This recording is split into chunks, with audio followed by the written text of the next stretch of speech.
Tara at samahan nyo na naman ako lumipad. For today's video, pala no, samahan nyo ako mag-apply sa ibang company. Makikita nyo, alas 6:26 na ng umaga. Ganito nga pala yung mga buhay ng mga endo dito. No? Gigising ka talaga ng umaga para makaabot ka sa first trip ng mga train dito. Siyempre, babangon ka talaga ng umaga kung mag-apply ka eh. Alangan naman na darating ka sa kanila. Alas 12 na ng tanghali. Sino pa yung tatanggap? So, doon kung tanghali ka na dumating. Buti na lang at kagandahan sa kanila dito. Yung mga public transportation na dito, no? Very accurate pagdating sa oras. Pero hindi man sa lahat ng oras. Minsan, nadidelay din yung mga train nila dito tsaka yung mga bus. Dito nga pala ay tuturuan ko kayong kumuha ng ticket, no? Dahil nga naiwan yung ating Yoyo card. Dito na tayo bumili eh. Madali lang naman kumuha ng ticket dito. Ang tingnan nyo na lang yun nasa video. Kung tinatamad kayo, pumunta na lang kayo sa counter. Doon sabihin nyo na lang yung station na bababaan nyo. Bigyan nyo na lang pera nyo. Kung dito naman kayo sa computer machine, mga instruction man yan na ibibigay sa inyo. Yun yung susundin nyo eh. Pero kung mingo ka talaga, no? Kunin mo na lang Yoyo card mo. Palaman mo lang sa tanapay. Naniwala man siya agad, oh. Siyempre mag-Yoyo card ka na lang para less hassle. Siyempre nga, nakalimutan ko yung Yoyo card ko. Isa rin akong mingo eh. Joke lang ato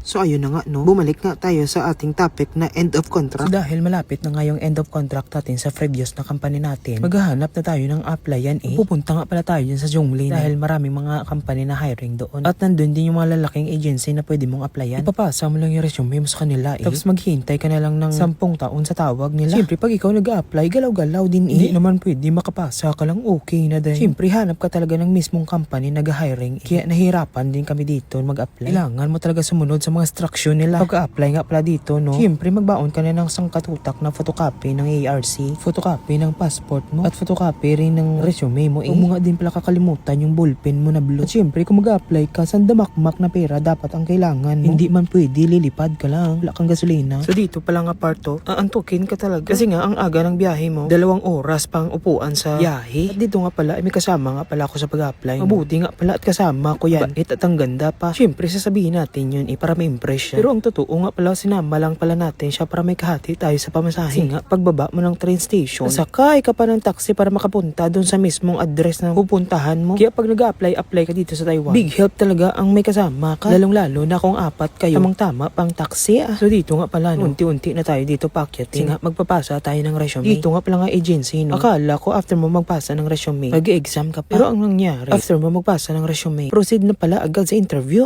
So ang ibang aplikante, tuwang-tuwa nga pala dyan, no? Kasi nga, wala na palang exam, interview agad. Sabak! Dyan nga pala, umabot kami ng 100 plus na nag-apply, no? Dito ay binibigyan na kami ng number for interview. At ako nga ay number 62. Samantala, yung kasama ko 64. Sa isip-isip ko, malayo pa naman ay natin pumunta sa ibang company. Total, matagal pa naman yung interview. Dahil nga maraming nauna sa amin, lilipad muna kami sa ibang company. Dito nga ay magtataksi na naman kami papunta sa train station. Pupunta nga pala tayo sa kabilang company dahil nga may kaibigan tayo doon. Papatulong tayo sa kanya eh. Baka malay natin makapasok tayo sa company niya. Hindi na tayo mag-e-effort maghanap ng ibang company eh. Pero nagbabaka sakali naman kami So pagbaba namin sa taxi, magti-train na naman tayo ulit eh. So another gastos na naman. Yan yung isa sa pinakababahala ko, yung budget sa paglipad. Mabuti na lang at friendly tayo, no? At nakilala natin si Ganda. Ikatulong tayo sa pagbayad ng pamasahe.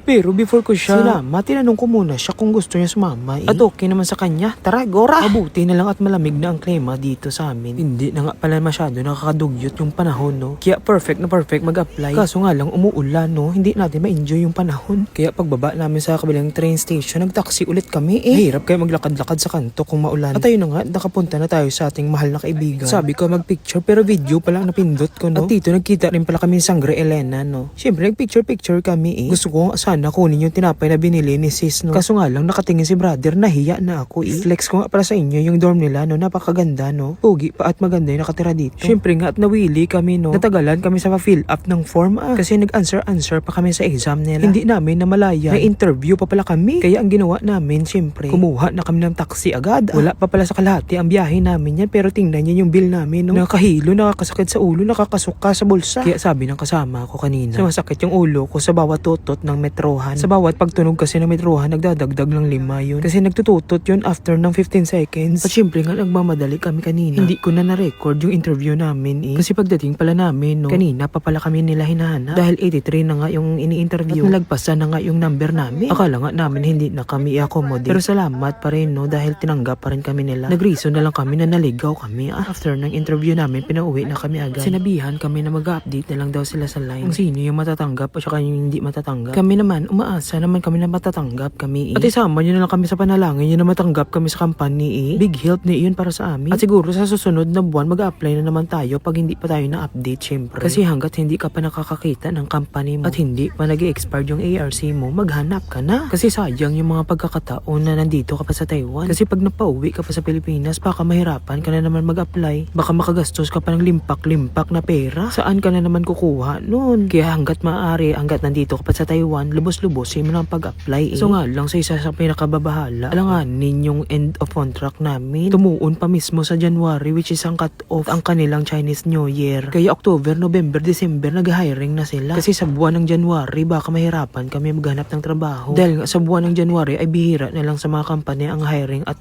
tumatanggap ng mga transfer. Kaya ngayong November at December pa lang, magbira-bira na tayo mag-apply. Hindi natin masabi kung anong swerte natin. Kaya hoping man ako na makahanap tayo ng bagong company. At bago nga tayo magtapos sa ating mini vlog, no, ay may i-share lang ako sa inyong tips. Ito ay tinuro lang din sa akin ng lola ko, no, na kapag bibili ka daw ng mga dalandan or yung mga citrus na fruit, piliin mo daw yung makinis ang balat. Kasi sabi ng lola ko, pag makinis daw ang balat, manipis lang daw yung balat nun. Tsaka more daw ang juice. Kasi pag kulubot daw yung pipiliin mo, hindi daw masarap kasi parang tuyo daw yung nasa loob. Kaya isa rin yun sa mga tips na natutunan ko sa lola ko, no, na totoo nga naman pala talaga. Kaya kahit papaano may mga na-absorb tayong kaalaman mula sa ating mga lolo at lola, no. Palagi kong naaalala yung tips na yun pag bibili ako ng mga dalandan, lalo na ngayon na season ng mga dalandan ngayon. So yun lang, maraming salamat sa panonood.